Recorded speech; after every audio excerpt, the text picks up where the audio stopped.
उपेंद्र कुशवाहा के एक बयान ने बिहार में राजनीतिक हलचल बढ़ा दिया है। सवाल उठने लगा कि क्या सम्राट चौधरी को सीएम बनाना नीतीश कुमार की बड़ी राजनीतिक चूक थी। नमस्कार, आप देख रहे हैं मगही न्यूज और मैं हूं निशिकांत।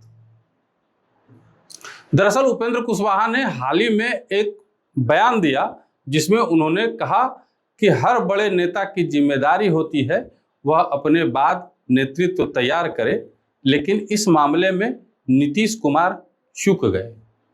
अब यह बयान सिर्फ एक सलाह नहीं है बल्कि बिहार एनडीए की अंदरूनी राजनीति का बड़ा संकेत माना जा रहा है।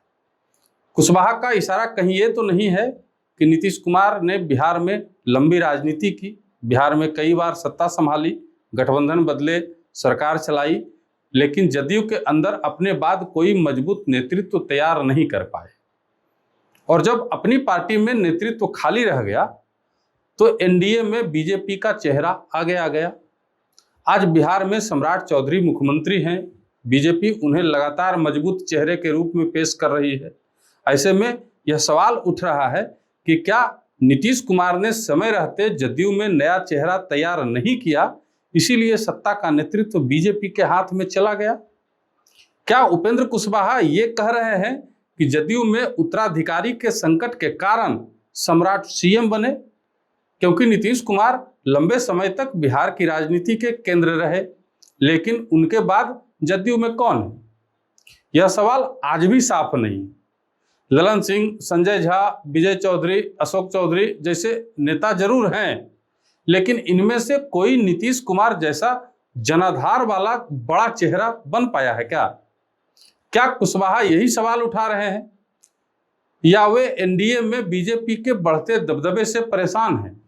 क्योंकि जब किसी गठबंधन में एक पार्टी के पास मजबूत चेहरा हो और दूसरी पार्टी अपने पुराने चेहरे पर ही निर्भर हो तो सत्ता का संतुलन बदलने लगता है। बीजेपी ने सम्राट चौधरी को आगे किया, संगठन का ताकत दिया, सत्ता में बड़ा रोल दिया और अब वही चेहरा मुख्यमंत्री की कुर्सी तक पहुंच गया।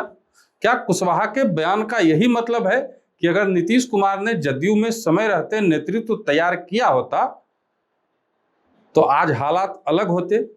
क्या जदयू आज भी एनडीए में नेतृत्व की भूमिका में रहती?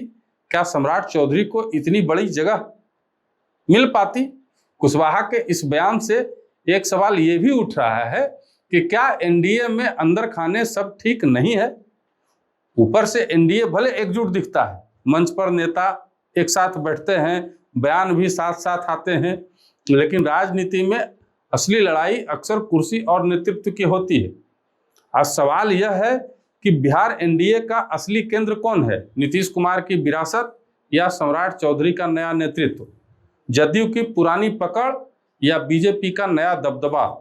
उपेंद्र कुशवाहा का बयान इसी खींचतान को सामने ला रहा है। वे सीधे बीजेपी पर हमला नहीं कर रहे, लेकिन नीतीश कुमार को यह जरूर याद दिला रहे हैं कि बड़ी राजनीति में उत्तराधिकारी तैयार न करना सबसे बड़ी कमजोरी बन जाती है।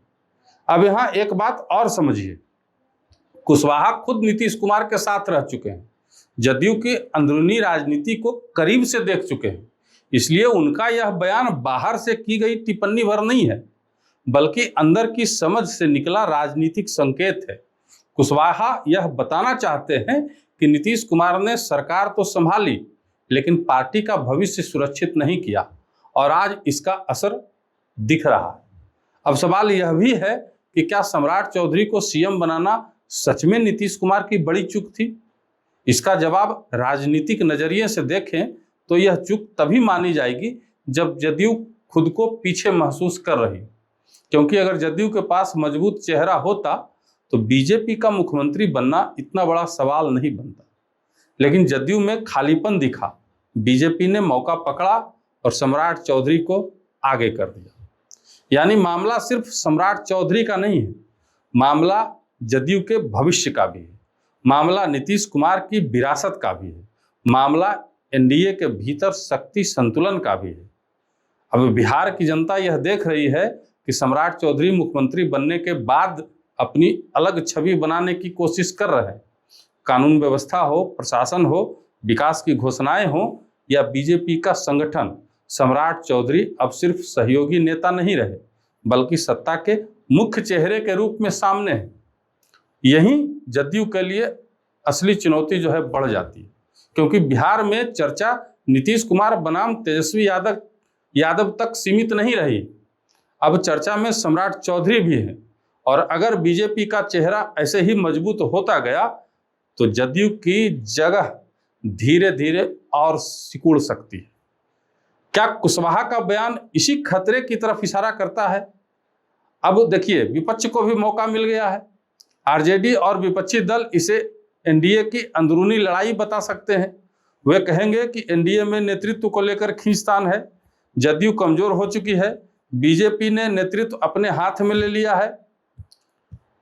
लेकिन एनडीए की तरफ से इसे सामान्य राजनीतिक टिप्पणी बताया जा सकता है। कहा जा सकता है कि एनडीए में सब कुछ ठीक है, नेतृत्व सामूहिक है, उपेंद्र कुशवाहा के बेटे को एमएलसी का टिकट नहीं मिल रहा इसलिए बोल रहे हैं। पर सच्चाई यह है कि सवाल बड़ा है, नीतीश कुमार के बाद जदयू का क्या होगा?